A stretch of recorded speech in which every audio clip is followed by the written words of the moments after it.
اب میں محمد صلی اللہ صلی اللہ علیہ وسلم، بے شک ایسے ہی۔ تو ابھی آپ کے ساتھ جب سے آپ نے مسلک اہل حدیث قبول کیا، کتنی لوگوں کی طرف سے تھریٹ ملا ہے؟ کسی نے کوئی دھمکی وغیرہ تو نہیں دیا؟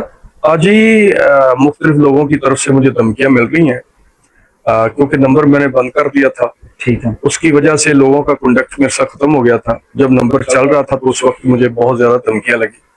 اب نمبر پھر ایک دفعہ پھر چل گیا ہے، تو ویسے اہل سنت والجماعت بھائیوں کی طرف سے مجھے ابھی آج اور کل کوئی اتنی زیادہ دھمکیاں نہیں آئیں، لیکن اس سے پہلے بہت زیادہ دھمکیاں میرے پاس آئی تھیں، لیکن الحمدللہ مضبوط ہے اللہ کے کرم سے۔ آپ اب مطلب ڈرنے والے نہیں؟ نہیں، ڈرنے والے نہیں ہیں انشاءاللہ کسی صورت میں۔ اگر کسی اہل حدیث بھائی کے خیال میں یا کسی اہل سنت والجماعت بھائی کے خیال میں یہ ہو کہ میں کسی لالچ کی بنا پر ہوں، تو آپ نے تو میرے گھر کا ماحول دیکھا، ہمیں کوئی کمی نہیں ہے الحمدللہ۔ قاری صاحب اصل میں بات یہ ہے کہ ہمارے ایک شناخت وہاں تھے، انہوں نے مسلک بریلوی کو قبول کیا کہ جی اہل حدیث اسٹیج والے مجھے کم بلاتے ہیں، پھر اہل حدیث علماء کرام ان کے پاس گئے، انہوں نے ان کو منا لیا کہ جناب آپ واپس آ جائے، تو وہ واپس آ گئے۔ مطلب اب یہ کہ ایک دین کا مذاق بنایا گیا، کبھی آپ دیوبندی بن جائیں، کبھی آپ اہل حدیث بن جائیں، تو کبھی آپ بریلوی بن جائیں۔ اچھا قاری صاحب مجھے یہ بتائیں کہ جب آپ نے مسلک اہل حدیث قبول کر لیا، سب سے پہلے جو آپ کو کال آئی، آپ کو کون سا دوست تھا جس نے کہا ہو کہ ایک ہی کیتا ہی؟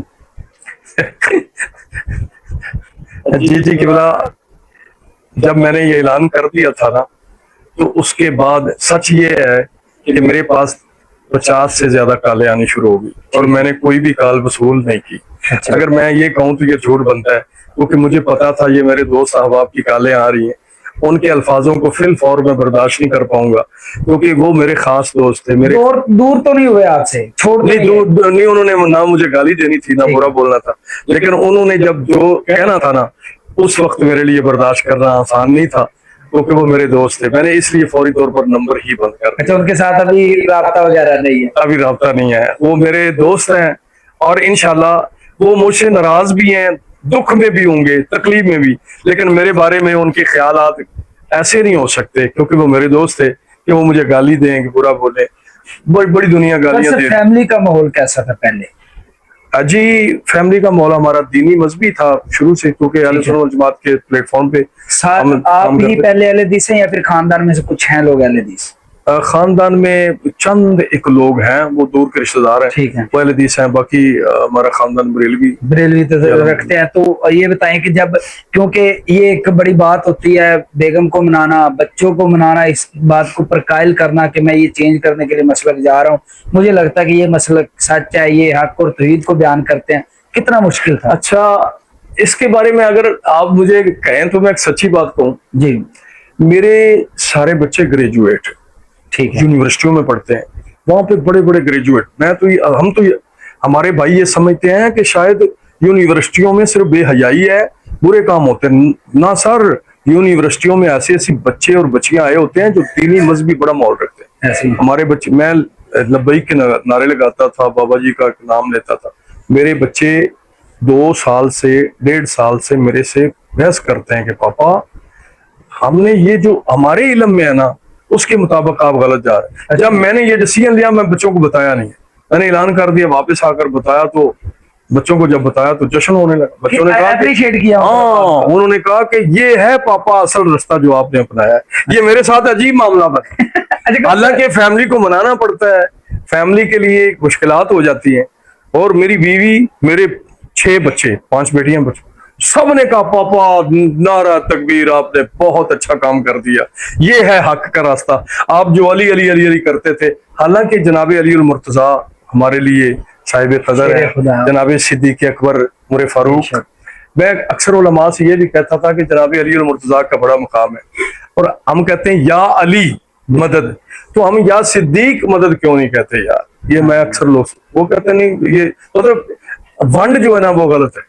ابھی آپ یہ بھی اعلان کرتے ہیں کہ جہاں پہ تقریر کرنے کے لیے جاؤں گا پیسے وغیرہ نہیں لوں گا، اللہ کی رضا کے لیے؟ جی الحمدللہ، میں کسی سے پیسے نہیں مانگوں گا، یہ میرا مانگیں گے نہیں مانگوں گا، مانگیں گے نہیں۔ اگر مجھے کوئی کرایہ وغیرہ تحفہ یا تحائف دیتے ہیں لوگ تو وہ تو ان کی محبت ہوتی ہے، میں پیسے نہیں مانگوں گا۔ ڈیمانڈ نہیں، کوئی بندہ جس سے میں پیسے مانگوں، ڈیمانڈ کروں، اعلان، میرے بھائی جان کا نمبر نوٹ کر لیں، آپ ان کو کال کر سکتے ہیں، یہ میں نے ساری زندگی کے لیے ارادہ کر رکھا ہے۔ اگر آپ کے سارے لوگوں نے رابطہ کرنا ہو تو کس طرح کریں؟ جی اگر مجھ سے نمبر لے لیں. جی اگر میرے سے رابطہ کرنا ہونا تو میرے بھائی جان سے نمبر لیں، کیونکہ مجھے پھر سیکورٹی بھی ملے گی، اور میرے بھائی جان کا اخلاق سمندری سے اتنی دور سے سفر کر کے میرے ہاتھ تشریف لائے، میرے معزز مہمان ہیں.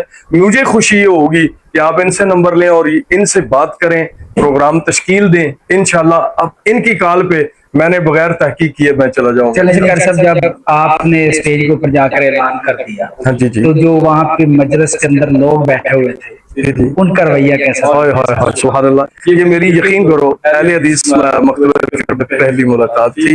ہمارے یہاں کئی لوگ بڑے ایسے ایسے الفاظ بول رہے ہیں، جیسے آپ نے کسی بندے کا نام لیا، کسی نعت خان کا نام لیا نا، اس نے ڈبلنگ کی، تو مجھے تو سارا جہان جانتا ہے. کسی بھی گالی نکالنے والے نے مجھے یہ نہیں کہا کہ یہ پہلے اہل حدیث تھا پھر سنی ہوا، یہ وہ ایسا اس طرح کا نہیں. وہ غصے کا اظہار کر رہے ہیں، کرتے رہے، لیکن پہلی مرتبہ میں نے جا کر اسٹیج کی دنیا میں چند الفاظ بولے، اور یقین کرو اس وقت میرے ہاتھ ایسے کر رہے تھے. اچھا. الفاظ بولنے آسان نہیں ہوتے. دوسرے اور اسٹیج اگر پہ جا دیکھا کے جائے تو 25 سال اس فیلڈ میں ہو گئے اور کبھی سوچا بھی نہیں کہ سامنے کتنی عوام بیٹھی ہے تقریر کرنے سے پہلے. میں نے جب یہ، اور یقین کرو میں گھر آ گیا تو مجھے اندازہ نہیں تھا میں کیا کیا بول کے آ گیا اور کیا کر رہے ہیں. کیا کر رہا ہے. کچھ جب یہ کلپ آیا تو اس وقت مجھے پھر اندازہ ہوا کہ سب سوچا تھا کہ لوگ کیا کہیں گے جب یہ ڈیسیجن لے لیا گھر میں آ کر.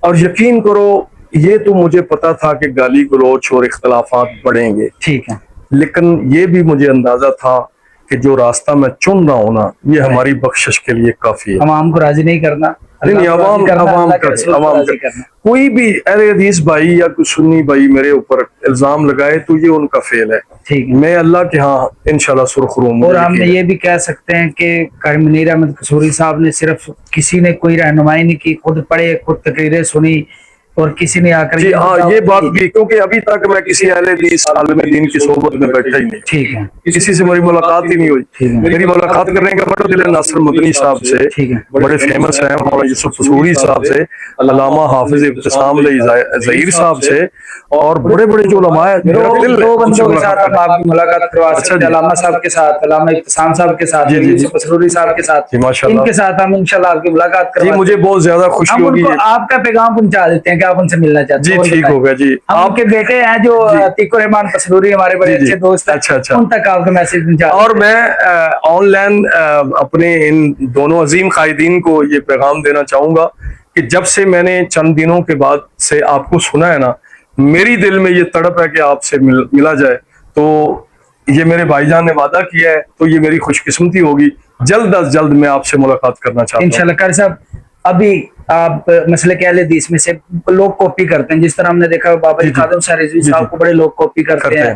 ہمارے فروق الحسن صاحب کو لوگ بڑا کاپی کرتے ہیں، ان کو میں سننا پسند کرتا ہوں جس طرح کی ان کی آواز ہے. آپ اب کس کو کاپی کرنا پسند کرتے ہیں؟ کسی کو بھی نہیں. اپنی آواز میں نے اپنی آواز میں ہی بیان کرنا ہے. توحید و رسالت قرآن مجید فرقان حمید کی جو تلاوت بیان میں ہوگی وہ بھی میرا اپنا ہی انداز ہوگا. میں نے سنیوں کے اندر رہتے ہوئے بھی کسی کی چیڑ، کسی کی ترنم نہیں لگائی. میں نے خود، یہ اس کا موجد میں آپ خود ہوں، تو میں نے اپنی ترنم ادھر بھی لگائی تھی، ادھر بھی میری اپنی ذاتی ترنم ہوگی جس میں اللہ کا قرآن پیش کروں گا. صاحب بہت شکریہ، آپ نے ٹائم دیا. جو آپ کے چاہنے والے ہیں ان کو اگر آپ کوئی میسیج دینا چاہیں. جی محترم، میں آپ کو یہ پیغام دینا چاہوں گا کہ میرے محترم بھائی جان کے توسل سے میں یہ پیغام دینا چاہوں گا کہ جب تک بکے نہ تھے کوئی پوچھتا نہ تھا، تم نے مجھے خرید کر انمول بنا دیا. بھائی جب تک آپ قریب آنے کی کوشش نہیں کرو گے تب تک آپ اندھیرے میں رہو گے. قریب آ جاؤ، دیکھو. جب قریب آ کر دیکھو گے تو آپ کو خود سے اپنی غلطیاں نظر آئیں گی، خود سے. جب تک آپ کو خود سے غلطیاں نظر نہیں آئیں گی آپ کامیاب نہیں ہوں گے. اور جب غلطیاں نظر آنی شروع ہو گئیں تو پھر آپ کے راستے آسان ہو جائیں گے. بہت شکریہ قاری صاحب، بہت شکریہ، آپ نے ٹائم دیا جی. ہماری دعا ہے کہ جس طرح انہوں نے عقیدہ اپنا چنا، جس طرح یہ کہہ رہے ہیں کہ میں تو اب جناب اہل توحید ہوں، توحید کو بیان کروں گا، اور جتنی پیری مریدی ہے یہ سارا کچھ چھوڑ دی. اور ہماری دعا ہے کہ اللہ تعالیٰ آپ سے قاری صاحب مزید دین کا کام لے، آپ اسی طرح آگے چلے. اللہ تعالیٰ آپ کو صحت مان والی لمبی زندگی عطا فرمائے، اور آپ اللہ تعالیٰ کا جو دین ہے، آپ صلی اللہ علیہ وسلم کا جو دین ہے، آپ اس کو کھلائیں. دعا میں یاد رکھیے گا. انشاءاللہ آپ کے ساتھ دوبارہ ملاقات ہوگی. اللہ حافظ.